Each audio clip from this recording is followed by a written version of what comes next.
¿Qué tal, gente?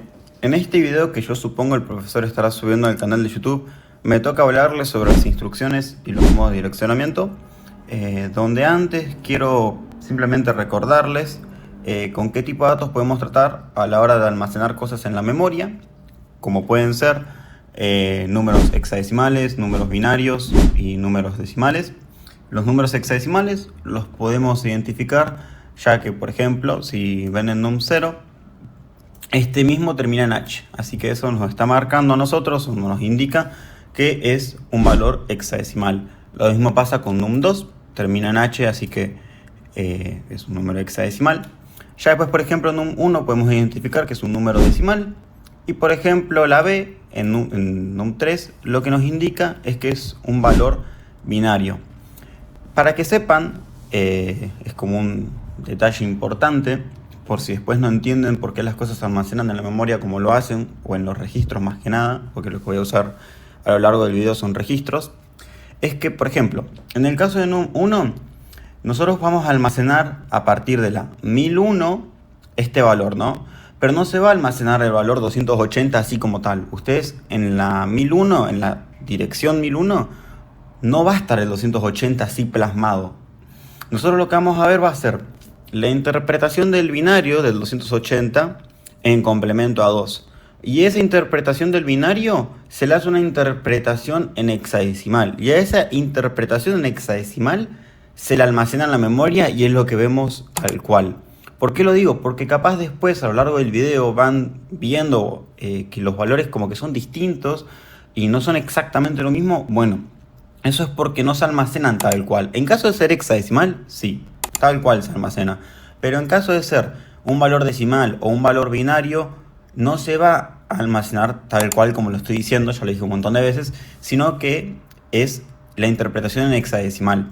Si es binario, se interpreta el hexadecimal del mismo y ya está. Y si es decimal, se lo pasa a binario en complemento a 2, y desde ese complemento a 2 se lo interpreta en hexadecimal, y desde ahí ya tienen el valor almacenado y lo venden en hexadecimal. No puede ser lo larga que lo hice, pero bueno, empecemos el video. Bueno, les mentí. Antes de empezar a hablar sobre todo este conjunto de instrucciones y demás, voy a pasar a decirles con cuáles vamos a tratar o cuáles van a estar en el video, porque si no, esto va a ser un desastre. Todo esto relacionado al simulador BONSIM, cabe aclarar, donde las instrucciones también pueden ser conocidos como mnemónicos. Vamos a tratar con el tipo de movimiento de datos, move, in, out, ya lo van a ver después. Las lógico-aritméticas, que las lógicas vienen a ser esas compuertas que ya conocen, la AND, la OR, la XOR, la NOT. Y las matemáticas o aritméticas, como dije yo, la suma, la resta y demás.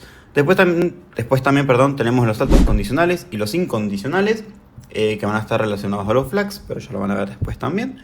Y la pila, que tenemos el push y el pop, que también vienen a ser de tipo de movimiento de datos, pero bueno, la pila es algo distinto, es algo no distinto en sí, sino que es algo diferente con lo que se puede trabajar, que permite hacer otro tipo de códigos para otro tipo de cosas.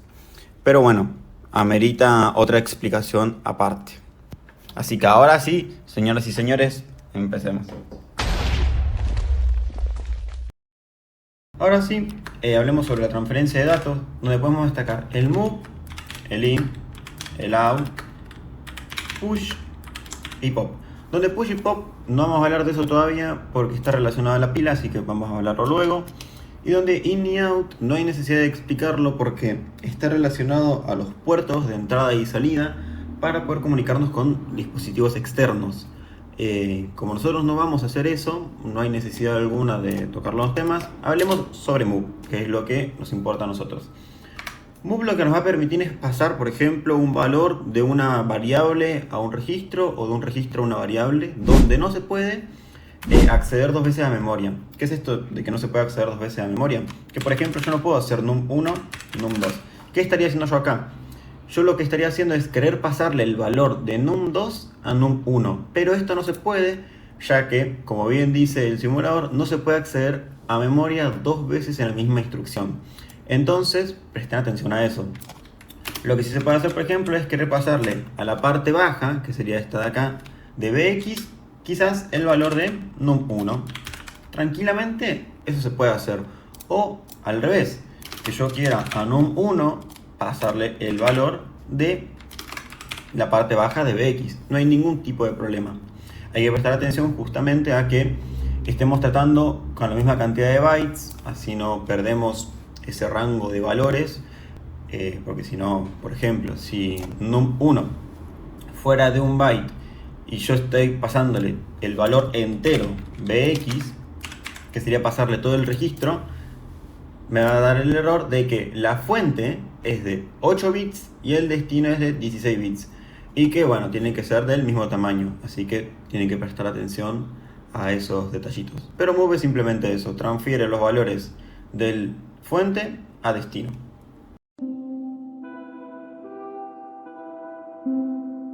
Hablemos un poco sobre las operaciones aritméticas y lógicas. Relacionado a las aritméticas, podemos destacar la suma, donde tenemos dos tipos: la suma tal cual y la suma con acarreo, que va a ser exactamente lo mismo, pero se le va a sumar el acarreo. O sea, se le va a sumar el estado del flag de carry, que sería 1.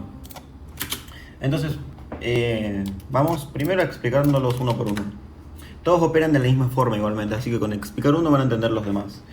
Vamos a pasarle el valor a la parte baja de bx, el 10. Y a la parte baja de ax, el 5. Yo lo que voy a hacer es add bl a l. Lo que va a hacerse acá es sumar estos dos números, que sería 10 más 5, y guardarse en bl. Y al va a quedar con el valor 5 sin modificar. Acá vieron que se quedó almacenado el valor 10, que sería a en hexadecimal, y en al quedó almacenado el valor 5. Si yo ejecuto esto una vez más, queda el valor 15, que es f en hexadecimal, que es la suma entre bl y al, donde al quedó sin modificar claramente porque lo único que se modifica es el destino. Con la resta pasa exactamente lo mismo. Vamos a hacerlo distinto ahora. Permítanme que voy a pasar esto a 0, así es más fácil para ustedes. Tanto esto como esto. Y vamos con valores más intuitivos. Le voy a pasar el valor 4 a la parte baja de bx y el valor 2 a la parte baja de b. No, vamos a hacerlo con 5. Y vamos a realizar la suma entre bl y al. Acá simplemente es lo mismo, se van a cargar los valores en las partes bajas de los registros y se va a realizar la resta y quedó con el valor 3. No es más complicado que eso, simplemente acuérdense que lo que sale modificado, lo que queda modificado es el destino. La fuente no se modifica. También tenemos en lo referido a la suma, en lo referido a la resta, estas operaciones que es el SBB y el ADC, donde ambas, si quieren pueden intentarlo. Yo realmente no lo voy a hacer porque no cumple ninguna función más que hacer de lo mismo, pero es que si el flag de carry está encendido, se va a realizar, por ejemplo, en ADC se va a hacer la suma entre 5 y 2, y a eso se le va a sumar 1. Y por ejemplo, en SBB se va a realizar la resta entre 5 y 2, y a eso se le va a restar 1. Pero bueno, tiene que estar el flag de carry encendido. También podemos hablar sobre una operación muy importante. Vamos a pasarle el valor 10 a BL y el valor 4 a la parte baja de AX. Vamos a hablar de el CMP o el comparar, que es que se va a realizar una especie de resta entre estos dos registros, que va a ser 6 el valor, pero no va a quedar, o sea, lo que debería quedar en este caso, como en los demás modificado, sería el valor de BL, pero con comparar lo único que hacemos es restar los valores o restar los registros para fijarnos el estado en el que quedarían los flags, pero nada va a quedar modificado. Si yo ejecuto esto, va a quedar con el valor 10 la parte baja de BL y AX va a quedar en la parte baja con 4.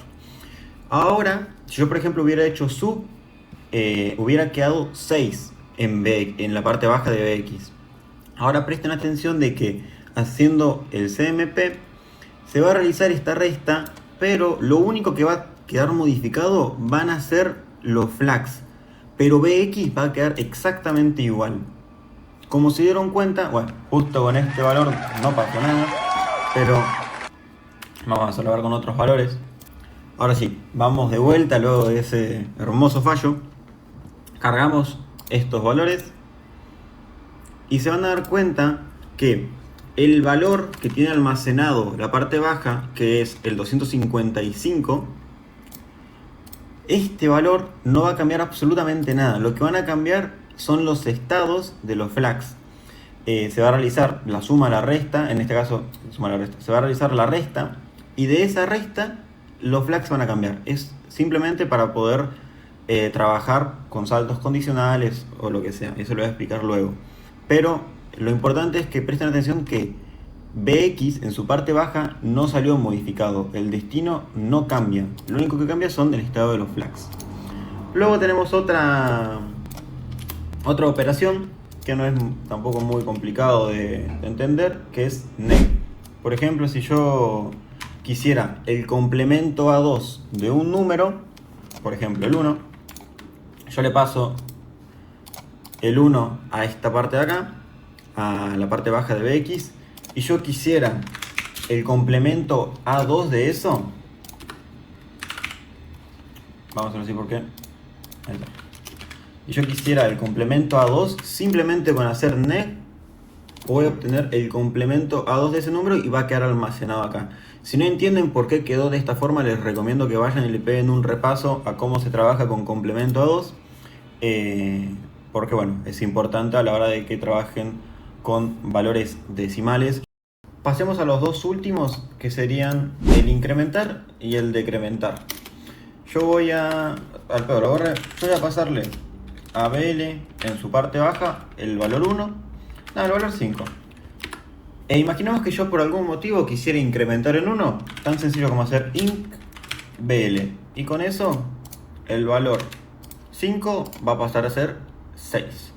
Ahora yo quiero decrementar en 1 a la parte baja de BX. Entonces hago dec BL y bajan 1. Tan sencillo como eso. Detrás del humo no se ve, no se ve. Acerquémonos un poquito que Pasemos a las lógicas que, como les dije al principio del video, son aquellas que ya conocen. No quiero actualizar. Son aquellas que ya conocen, donde vamos a necesitar dos operandos y la operación que queramos aplicarles, ¿no? Por ejemplo, vamos a pasarle a la parte baja de BX num 4. Y a eso vamos a hacerle luego, vamos a aplicarle luego la operación AND, lo que está en la parte baja con el número 1.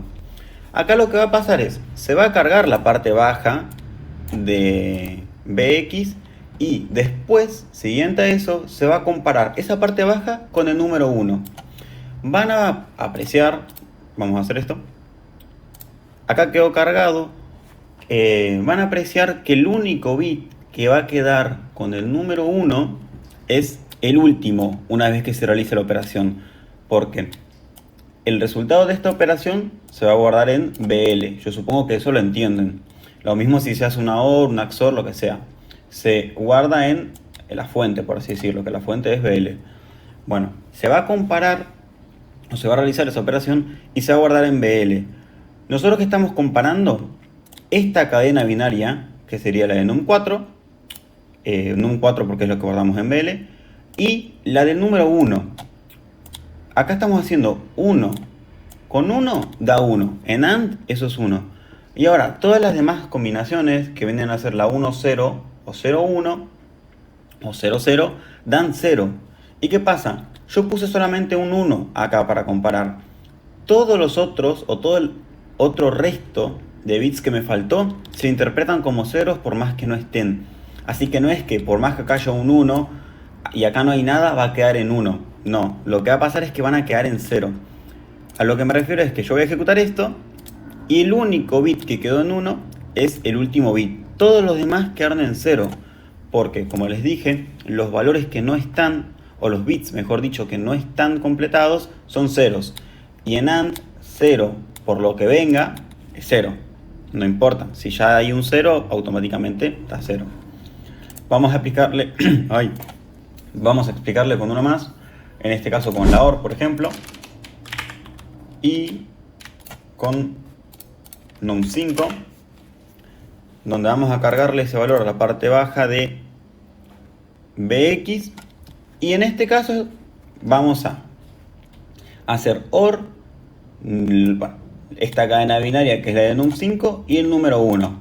Y ahora, si bien recuerdan, el único caso en el que puede dar 0 es cuando hay dos ceros o cuando los dos bits son 0. En este caso hay un 1 acá. Entonces la cadena al final va a tener el número 1 también. Antes tenía el número 0 acá. No es muy complicado, chicos. La verdad podría explicarles todo el resto que hay. La AND, la NAND, la XOR y demás. Pero cumplen toda la misma función. Tienen que conocer qué hace cada operación, o sea, qué hace cada compuerta, si lo quieren ver así. Y que en base a esa compuerta y sus operandos va a haber un resultado en cuestión. Así que es eso, chicos.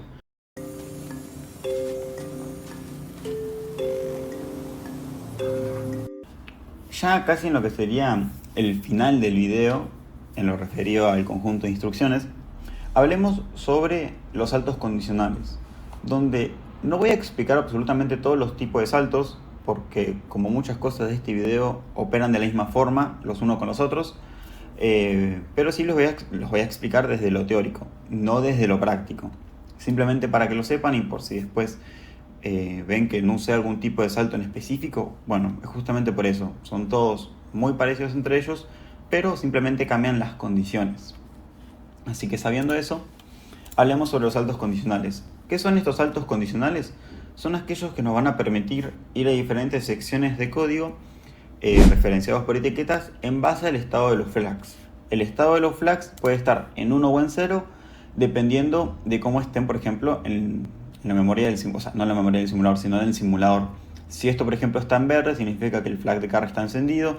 Si este está en verde, significa que el flag de 0 está encendido. Y si, por ejemplo, este está así en negro, es porque el flag de signo está apagado. Ya que mencioné un par, ¿qué tipo de saltos tenemos? Bueno, tenemos si está encendido el flag de signo, de 0, perdón, si no está encendido el flag de 0, si está encendido el flag de carry, si no está encendido el flag de carry, y lo mismo con el de signo, si no está encendido el flag de signo, con el de overflow, y si no está encendido el flag de overflow. Por último queda el JMP, que es el salto incondicional. El salto incondicional, justamente como lo indica, no tiene condición. O sea que este lo que va a hacer es saltar siempre hacia la sección de código que indique la etiqueta, sin importar si los flags están encendidos o apagados. Por ejemplo, en este caso acá, si el final del código estuviera acá, nunca podríamos llegar a él y estaríamos en un bucle infinito, porque el JMP va a saltar hacia main, que sería esta etiqueta de acá, todo el tiempo. Así que ahora sí, habiendo explicado todos los tipos de saltos que hay, pasemos a la práctica. Voy a explicarles un poco este código que puede parecer complicado así a simple vista, pero la verdad no lo es en lo absoluto. Lo único que hice fue ir pasándole valores a los registros, comparando y sumando quizás para que después el estado de los flags cambie. En base a esos estados de los flags vamos a saltar o no a diferentes secciones de código, y ese salto se produce gracias a, uno, que los flags estén encendidos o no, y bueno, que justamente dependa del salto en cuestión, y también gracias a la etiqueta, que la etiqueta es muy importante porque, como les dije, es aquella que nos permite identificar a qué sección de código queremos saltar, o a qué parte de la sección de código queremos saltar. Voy a hacer algo que es borrar esto, porque lo puse para guiarme, pero no me va a dejar ejecutarlo si lo dejo, así que lo voy a tener que dejar así. Así que empecemos esto. Voy a ir ejecutándolo. Tengo que iniciar esto. Voy a ir ejecutándolo. No voy a explicar todo parte por parte porque creo que no hace falta. Simplemente, como les dije, estoy cargando valores, así que vamos derecho para no tardar mucho. Así que a BL le voy a cargar algo, a la parte baja de CX también. Y después voy a realizar la comparación. Esa comparación encendió ciertos flags, como lo que es el de carry y el de signo.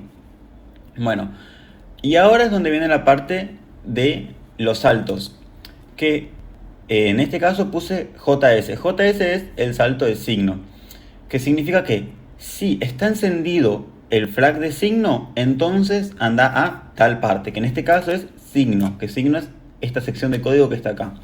Así que yo, cuando ejecute la próxima línea de código, no va a pasar por acá.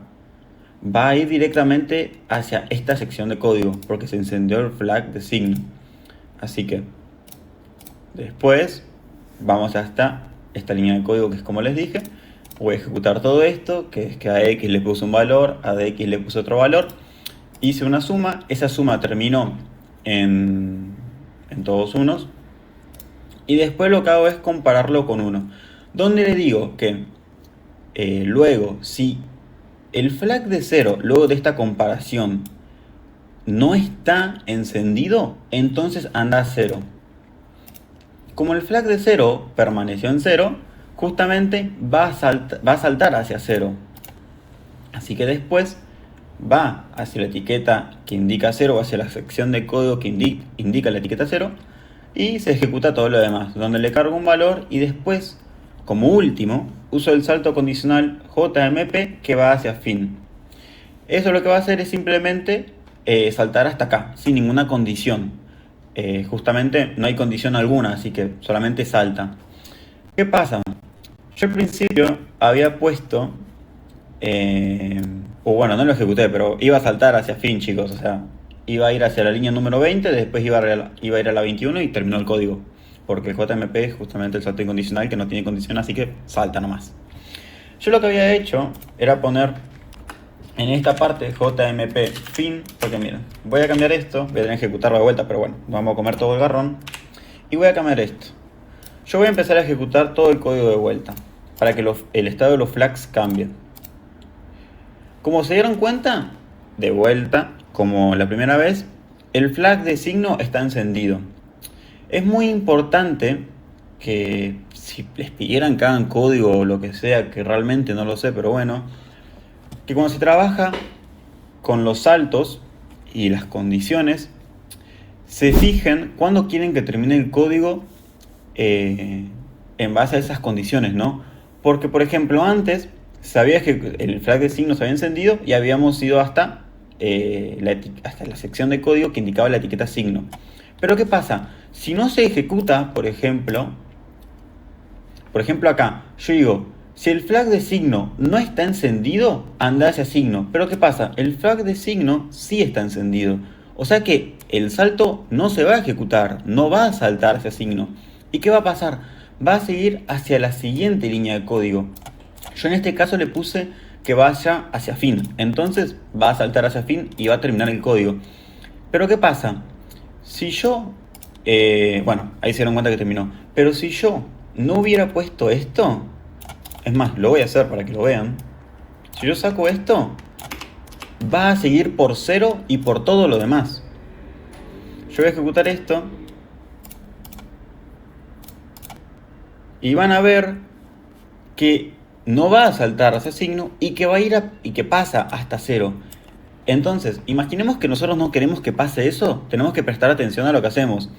Porque si no se ejecutan esas condiciones en base a los flags que nosotros suponemos que van a estar encendidos, si esos flags no están encendidos o lo que sea, y no se ejecuta el salto que queremos que se ejecute, vamos a tener un problema, que es ir hacia líneas o secciones de código que no queremos. Así que hay que prestar atención a eso. Sé que pude haber ido medio rápido, porque lo hice, fui medio rápido, pero bueno, ya para esta parte del video, el hecho de ir cargándole cosas a los registros, ir comparando, ir sumando, creo que no es un problema. Por si por ejemplo esta parte no la entendieron, yo sumé este número de acá con este número de acá que terminan todos en 1. Después lo comparo y en base a los flags hago el salto o no. Pero resumiendo todo, chicos, esta parte más que nada, los saltos son esos. En base a el estado de los flags vamos a saltar o no hacia diferentes secciones de código. Esos saltos o esas secciones de código, ¿por qué están marcadas? Por las etiquetas. Esas etiquetas son importantes porque son justamente las que nos referencian hacia dónde queremos ir. Pero es eso, es fijarnos los estados, si saltamos o no, y listo. Y presten atención a eso que les dije de que si no se ejecuta, se van a seguir ejecutando, o sea, si no se ejecuta el salto, se van a seguir ejecutando la siguiente línea de código, y si no queríamos que pase eso, suponen un problema.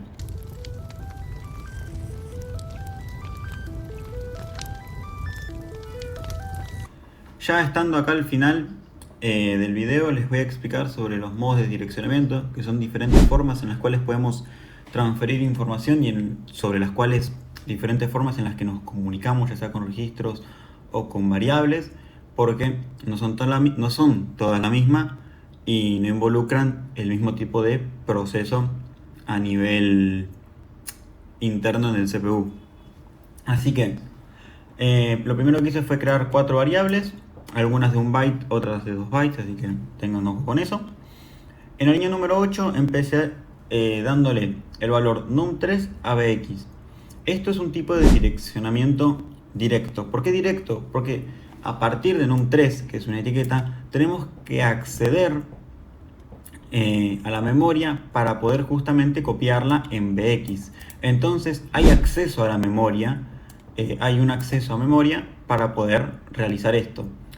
Ya por ejemplo, en la línea número 9 no hay acceso a memoria. ¿Por qué? Esto se conoce como direccionamiento inmediato. Inmediato porque estamos, no confundan esta palabra, estamos directamente otorgándole el valor sin que tenga que acceder a memoria. Es así de sencillo. En la 10ª línea es exactamente lo mismo. Es un tipo de direccionamiento directo porque estamos accediendo a memoria, que sería num2. Ya por ejemplo en la línea número 11 es un tipo de direccionamiento vía registro, porque justamente estamos trabajando con un registro entero. Muy importante que por ejemplo en este caso, cuando trabajamos con registros, sean del mismo tipo. No podemos por ejemplo trabajar uno con el registro entero y otro con la parte baja, o uno entero y otro con la parte alta. Si el destino por ejemplo es de 16 bits, la operación tiene que ser de 16 bits. Y si el destino es de 8 bits, la fuente o la operación tiene que ser de 8 bits también. Si no, nos va a dar error como me marcaba recién. Así que esto es un tipo de direccionamiento vía registro. Luego en la línea número 12 tenemos esto, que a simple vista pueden pensar que es direccionamiento inmediato, pero esto es direccionamiento directo. ¿Por qué? Primero tenemos los corchetes. Estos corchetes lo que hacen referencia es que lo que esté contenido dentro de los corchetes, que va a ser una dirección, nosotros queremos el valor que está contenido en esa dirección en cuestión. No queremos la dirección como tal, como por ejemplo en este caso,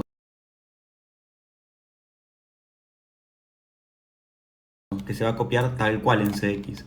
Yo si por ejemplo empiezo a ejecutar esto, van a ver que por ejemplo la 1008, que era num3, quedó en bx, que cx va a tener 888, y que así se van a empezar a almacenar los valores. Pero por ejemplo en este caso de acá, yo lo que voy a hacer es aquello que esté contenido en esta dirección, en la 1, 2, 3, 4, por ejemplo si estuviera el número 5, ese número 5 es lo que va a ir a parar a dx, no el 1, 2, 3, 4. En este caso no va a cambiar nada, porque no hay nada contenido en esa dirección, entonces quedó tal cual. Pero si por ejemplo hubiera un número 5 y dx hubiera sido 0, el número 5 hubiera quedado plasmado o guardado en dx, porque es lo que contenía la dirección 1, 2, 3, 4h. Así que mucho ojo con estos corchetes y mucho ojo pensando que se trata de un direccionamiento tipo inmediato, porque no, es directo. Luego, la línea 13 y 14 son direccionamientos también de tipo directo, pero esta vez, por ejemplo, la operación es de 8 bits en ambas y por tanto estas son de 8 bits también, entonces no se pierde ese rango de valores del que hablábamos anteriormente. Si no, por ejemplo, si yo pusiera num2 acá, ven que sigue pasando lo mismo de que da error. tienen que ser muy cautelosos con eso, de fijarse que estemos tratando con la misma cantidad de bits a la hora de hacer operaciones. La operación tiene que ser la misma cantidad de bits, tanto destino como fuente, porque si no, está mal. Luego la línea 15 y 16 ya son los últimos modos de direccionamiento, que son muy parecidos al de la línea 12, donde tenemos el corchete, que hace referencia a que tanto, por ejemplo, en la línea 15 como 16, nosotros en BX podemos tener una dirección, como por ejemplo, de vuelta la 1, 2, 3, 4. Si tiene la 1, 2, 3, 4, por ejemplo, en la línea 16, y esa dirección tiene, por ejemplo, el valor 10, nosotros lo que le vamos a estar pasando a CX es ese valor 10, no la dirección 1, 2, 3, 4. A diferencia de esto, capaz están preguntando, y bueno, ¿por qué esto no es direccionamiento directo? Esto es direccionamiento indirecto vía registro, porque estamos tratando con registro. Y esto es direccionamiento directo porque estamos haciendo referencia al uso de memoria. Por ejemplo, el direccionamiento inmediato hace referencia a que no se usa el espacio de memoria, porque nunca se accede a memoria en el direccionamiento inmediato. En el direccionamiento directo sí se accede a memoria. Y por ejemplo, en este caso, como estamos trabajando con registros y no estamos accediendo a la memoria en sí como tal, aunque sí estamos accediendo a memoria, se llama direccionamiento indirecto vía registro justamente. Así que guarda con esas diferencias de cuándo se accede a memoria o no, porque son importantes entre cada una. Y opera tal cual que la línea 12, si por ejemplo, como les decía, BX es 1, 2, 3, 4 y esa dirección 1, 2, 3, 4 tiene el valor 10 en ella, lo que se va a copiar en CX es ese valor 10. Y si por ejemplo acá fuera 1, 2, 3, 4 y tenía el valor 15 y a X por ejemplo fuera 5, 1, 2, 3, 4 que tenía el valor 15 y a X que era 5, en la dirección 1, 2, 3, 4 va a quedar el valor 5. Ese 15 que estaba antes se va a ir y el 1, 2, 3, 4 va a quedar tal cual, porque lo que estamos haciendo es cambiar el valor que contiene esa dirección, no la dirección como tal. A eso hace referencia los corchetes y a eso hace referencia el direccionamiento indirecto vía registro. Se trabaja con registros y no lo confundan con el direccionamiento directo. Por último, chicos, y antes de finalizar, les quería mostrar algo importante para que tengan en cuenta, y es que la cuestión de los tamaños, cuando hablamos de registros obviamente, porque yo les dije que por ejemplo si la operación es de 16 bits, si el operador fuente es de 8, causa problemas. Por ejemplo, en la línea 16 y en la línea 15, yo puedo tratar de hacer esto. ¿Por qué? Porque BX es una dirección. Acá lo que estamos haciendo es apuntar a la dirección de BX. Y AL es otra dirección de 8 bits. BX por sí solo a lo que se apunta es de 8 bits. Entonces esto no causa ningún tipo de problema, porque estamos trabajando 8 bits con 8 bits. Ahora, por ejemplo acá, ¿qué estaría pasando? Que estamos trabajando 16 bits. Y yo dije que BX es de 8 bits. Claro, entonces acá nos salta error, porque imaginemos que si BX fuera la dirección 1010, lo que va a hacer el programa o el CPU internamente es elegir la siguiente. Entonces vamos a usar la 1010H y la 1011H y de esa forma poder completar los 16 bits, ya que CX, al ser de 16 bits, necesitamos que sí o sí la fuente también sea de 16 bits, porque si no va a causar problemas. Eso está justamente acá explicado en la teoría, por si quieren ir a verlo, que es que por ejemplo se hace una suma entre AX y lo que apunta a BX y se dice que AX va a ser igual a AX más el contenido de lo que está apuntando BX y la siguiente. Y acá hay un ejemplo. Y acá por ejemplo, es otra cosa, que es que se va a pasar el valor de AL a BX o a lo que apunta a BX. Y esto al ser de 8 bits y esto al ser de 8 bits también no causa ningún tipo de problema. Diferente es cuando trabajamos con el direccionamiento vía registro y no el direccionamiento indirecto vía registro, porque acá sí importa la cuestión de si se usa DL o no, o si se usa DH o no. Acá tiene que ser, si la operación es de 16 bits, se tiene que tener cuidado de que sea de 16 bits tanto el destino como la fuente. Y acá por ejemplo lo hace internamente la máquina, para que simplemente lo sepan, y si llegan a tener algún ejercicio o algo, no piensen que esté mal. Y es todo lo que hay que explicar por el video, chicos. Si les preocupa, sobre todo el hecho de que no se haya hecho, ¿cómo decirlo? Una ejercitación sobre todo, por ejemplo, con los saltos condicionales, les recomiendo.